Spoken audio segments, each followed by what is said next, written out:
Hello, and welcome to my channel Ielts Listening. Let's start with one of the best practice tests for improving listening skills.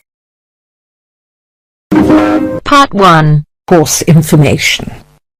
First, you have some time to look at questions 1 to 5.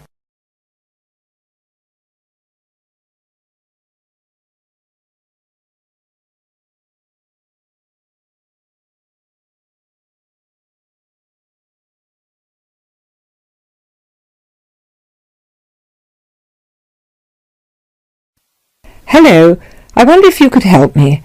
I'm interested in enrolling in your MBA program. Could you give me some information, please? Yes, of course. I'll take a few details first of all, and I'll give you a copy of our prospectus.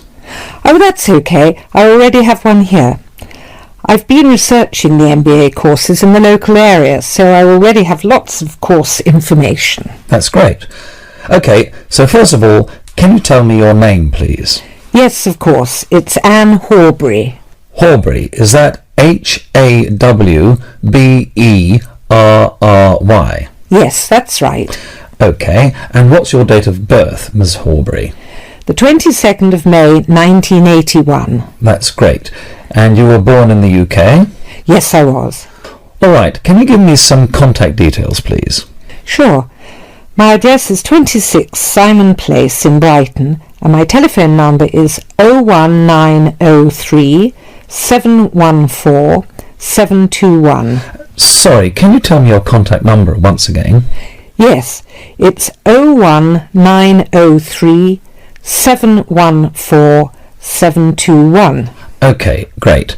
And do you have a mobile phone number? No, I don't. Is it important? No, that's okay. I'll just write it on your form, no mobile phone. Now, just a few additional questions. Before you hear the rest of the conversation, you have some time to look at questions 6 to 10.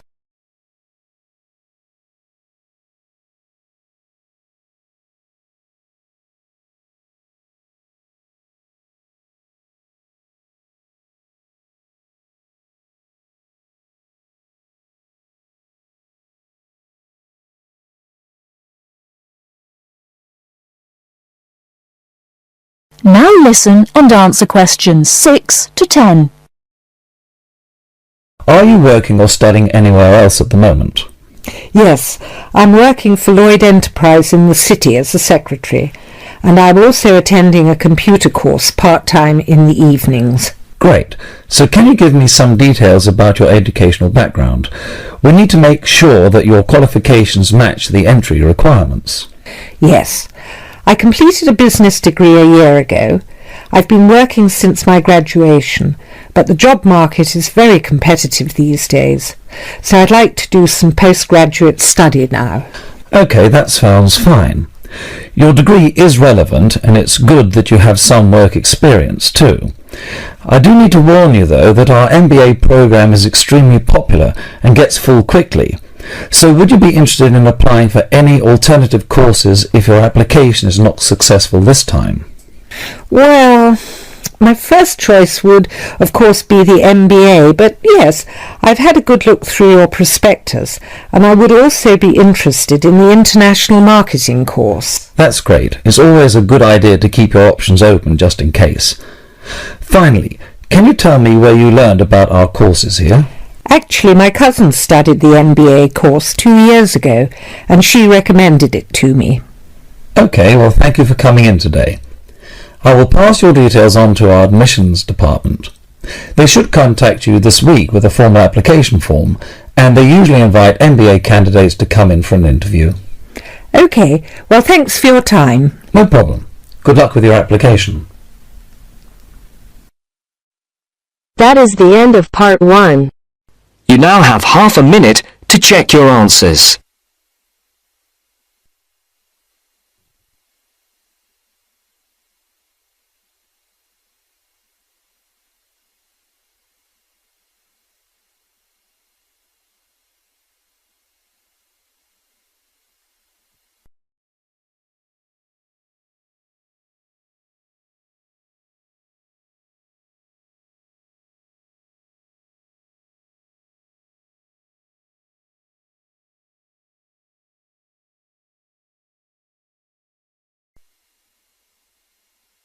Now turns to Part 2.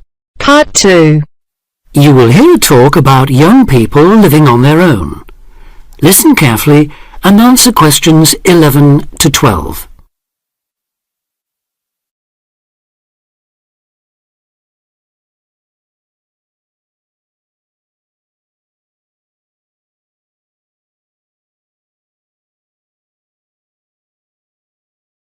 Listen carefully and answer questions 11 to 12.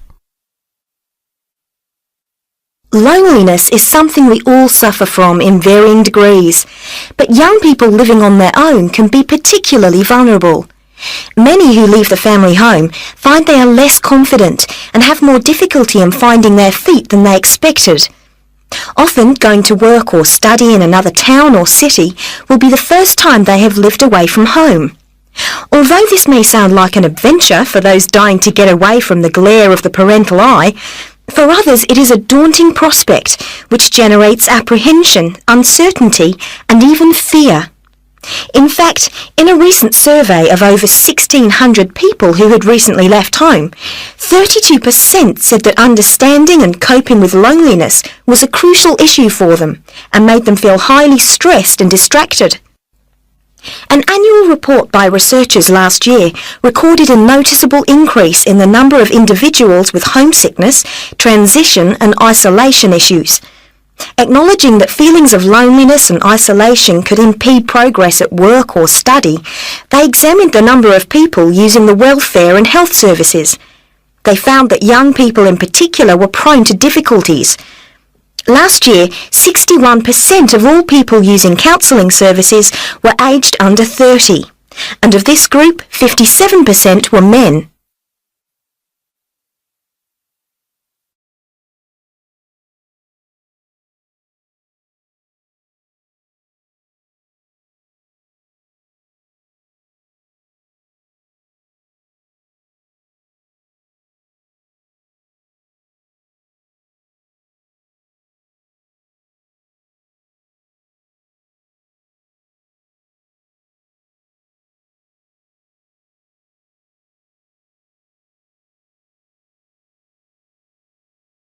Now listen and answer questions 13 to 20. Leaving home involves a major change in lifestyle, work patterns and degree of independence. You will be away from home, family and friends and are no longer supported by familiar surroundings.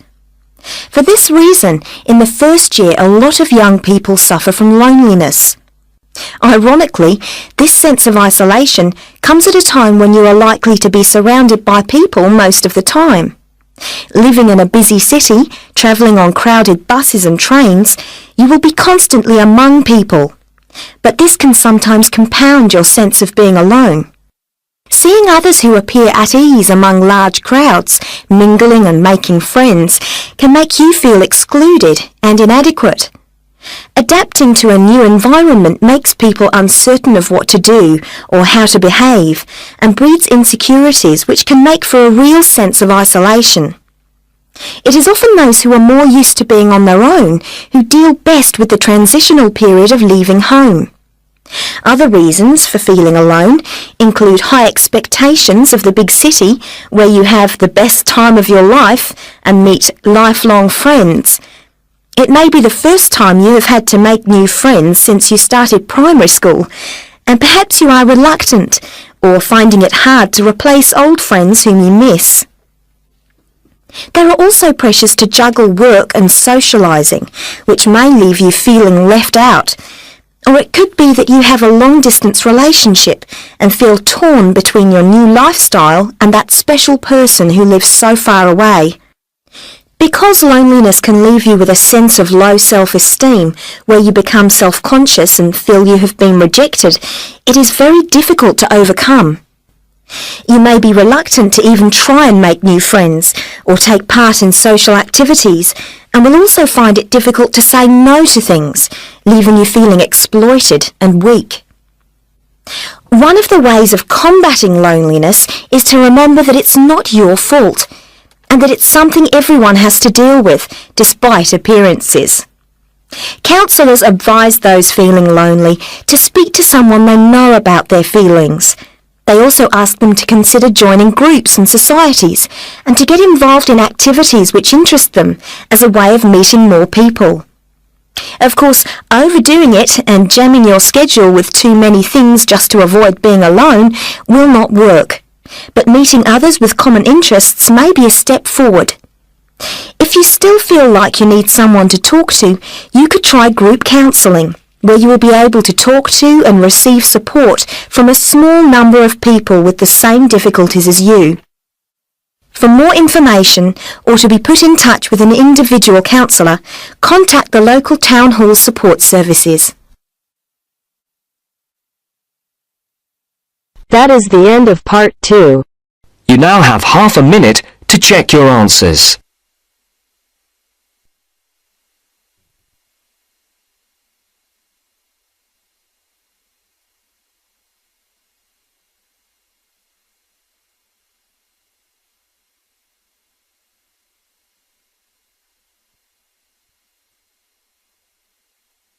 अगर listening के साथ साथ आप speaking की भी practice करना चाहते हैं तो हमारी अपनी एप्लीकेशन है baby code isles, please download करो।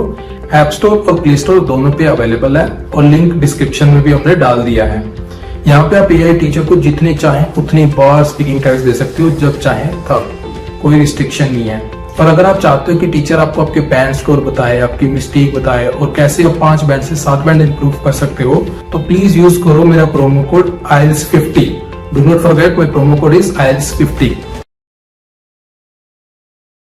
Now turns to part 3.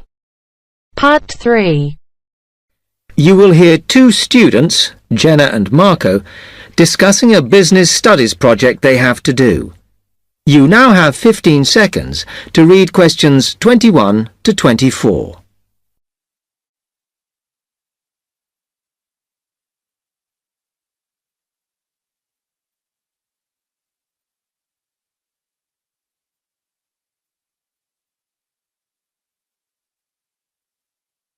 Come on, Marco. We've got to get on and sort out this project for Professor Buckley. Hang on. I want to make sure we've got all the information. Now, where are we? Well, today we need to sort out exactly what we're going to do and how we're going to divide the work up. Okay. How long have we got, by the way? The end of term is April 6th. And he said to hand it in on week 8, so that's March 25th at the latest, because the beginning of that week is the 21st, so not long. Right. Have you got the notes there? Yes. He wants us to do a fairly small-scale study, like the last one, on whether or not businesses were offering more benefits to staff. And we've now got to look at the rise in older workers. It should be fairly straightforward. Yeah, as long as we keep it small. Who's marking it? I don't know. Sometimes he gets the PhD students to mark it for him. Oh, actually, it just says here, a senior lecturer. I suppose it's too much for Professor Barclay to do them all. Yeah. Anyway, how are we going to go about this? Well, we have to decide how big we want it to be and who... Yeah, but I think we must sort out a timetable for the project. Otherwise, nothing will get done. Okay. Do you want to do that? All right. I'll do it as soon as we finish here.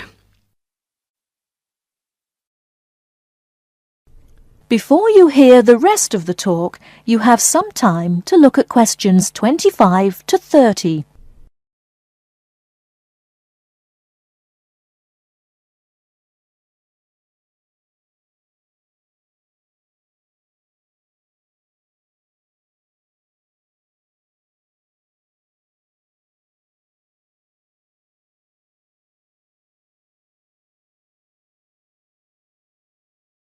Now listen and answer questions 25 to 30. Okay, what do we have to do now for the project? What's the best way to go about it? Well, Professor Carter suggested we set up a focus group to get some in-depth interviews, but I think that'll take a lot of time. Yeah, I agree. If we did a focus group, we'd have to spend time deciding who to include in it, and it's not necessary to do one anyway. Oh, fine. And if you agree, I think we should get in touch with the businesses on the list Professor Carter gave us and ask them if they're prepared to participate. Sounds good. Then we can go there, give them questionnaires and collect them later. Exactly. Okay. Then do we need to book one of those study rooms in the library so we can work together to input the data? Perhaps not, as I guess just one of us could just sort it out actually. Yes, that would be easier. A lot of what we're doing is qualitative, so it'll be writing up rather than statistics. No software for that, I'm afraid. And I think it would look better if we had actual shots of some of the staff, because we're citing appearance as a factor in employability, aren't we? Yeah, okay. I'll factor that all in when I sort everything out tonight. I'm glad we decided to work together. I think it's going to work out well. Yes, well, given that we had to work in pairs on this project, I think we were right to choose each other. We complement each other academically, as we're each good at what the other isn't. In fact, we should have tried working together before. Yes. Now, how shall we split the work? I'll do the analysis, shall I? Oh, okay. It's just that it might be faster, because I'm used to doing it. Although your English is better than mine. I need more practice at reading, really. Okay, I'll do the presentation then, if that's okay with you. Yeah, sure. I don't mind speaking in public, but I hate preparing all the notes for them. The thing is, the tutor said one person should do the whole presentation, and he said he expects me to do it because I haven't done one yet. No, that's fine. Now, let's see.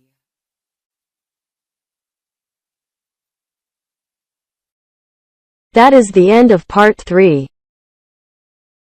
You now have half a minute to check your answers.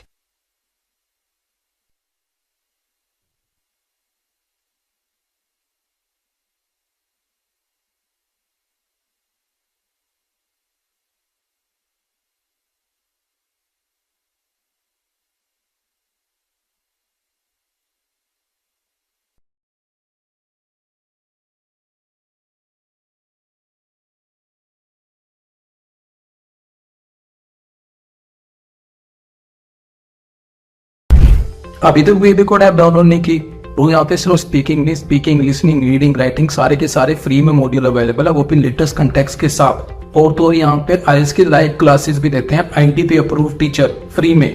तो please download करो, try करो और अपने दोस्तों के साथ share करो ताकि ज्यादा से ज्यादा बच्चों तक ये बात पहुंच सके। Now turns to part 4. Part 4. You will hear a talk from a series of lectures on the survival of our planet. Professor Samson talks about endangered species of flora and fauna. First, you'll have half a minute to look at questions 31 to 40.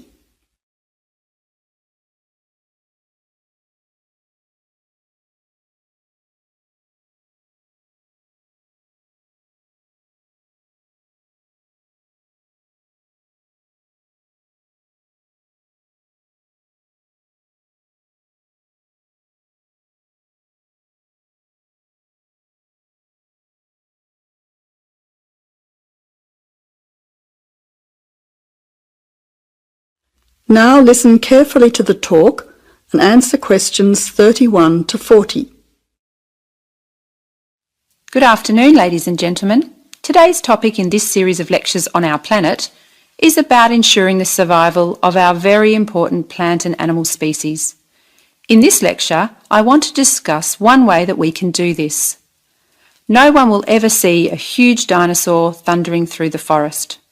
No one will ever see a paradise parrot flash its rainbow colours across the sky.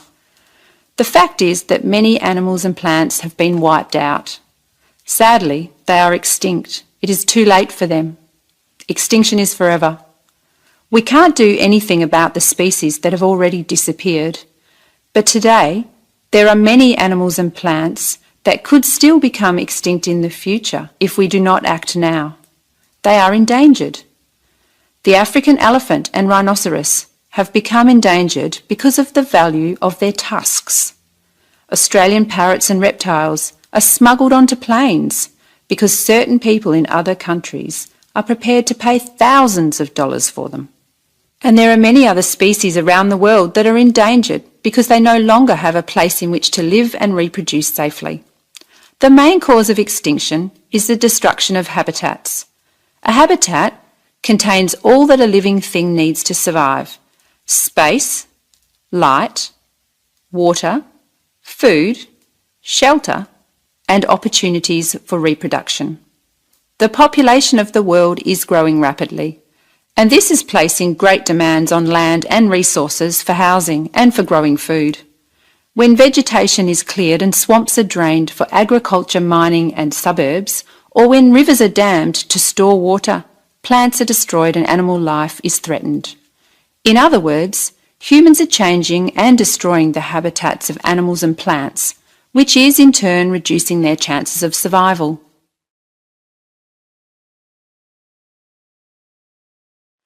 So how can we conserve habitats and help save endangered species? Well, one way is to protect their habitats permanently in national parks or nature reserves. National parks have been created in many countries.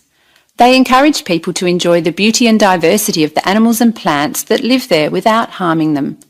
By supporting and visiting these parks, people can become more aware of the species that live there and how the parks work to protect them.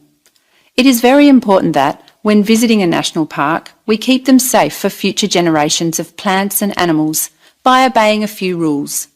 Firstly, follow the fire regulations. Don't throw cigarettes or build fires, except at certain times of the year in especially allocated areas and facilities. Secondly, remember to leave pets at home. Pets, such as cats or dogs, can hunt birds or other small animals. Some pets might even escape and become a serious threat. Thirdly, place all rubbish in a bin or take it home. Plastic bags or leftover food are dangerous to the animals and harm the environment. Don't pick the flowers or damage the plants. Flowers create the next generation of the plant. Also, for the same reason, birds' eggs must be left in their nests. The loss of species in the past is sad. However, there is hope for the future. Despite the demands of our increasing population, we can work to protect the plant and animal species we still have. So I would like to conclude by saying that I believe that, with strong public awareness and support of these national parks and reserves, the future of endangered species can be ensured.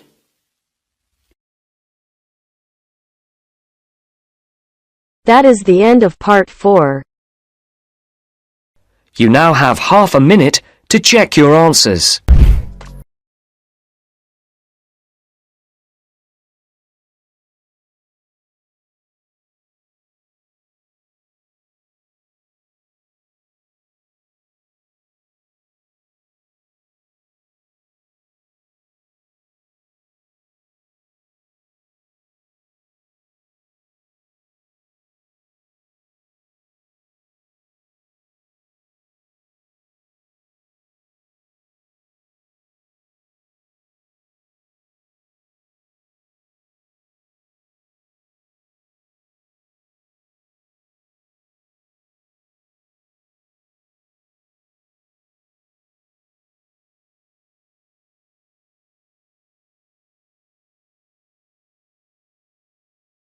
Dear viewers, thank you for taking this listening test.